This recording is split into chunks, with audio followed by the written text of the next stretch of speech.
Hi everyone. In today's tutorial, we will show you how to uninstall SteelSeries Sonar from your computer.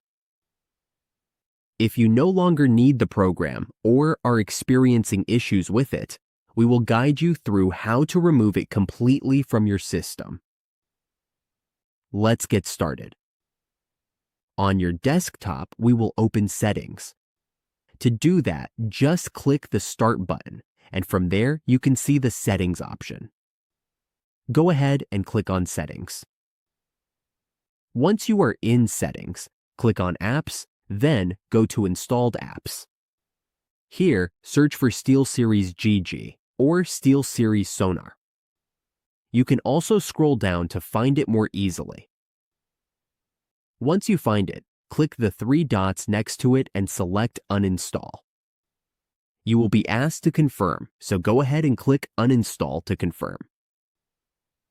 Now just wait for the process to run, and click the confirmation button to continue. Give it a moment to load. As you can see, SteelSeries Sonar is now closed. Just wait a little longer for it to fully remove the SteelSeries application from your computer. And that's it. You've successfully uninstalled SteelSeries Sonar from your computer.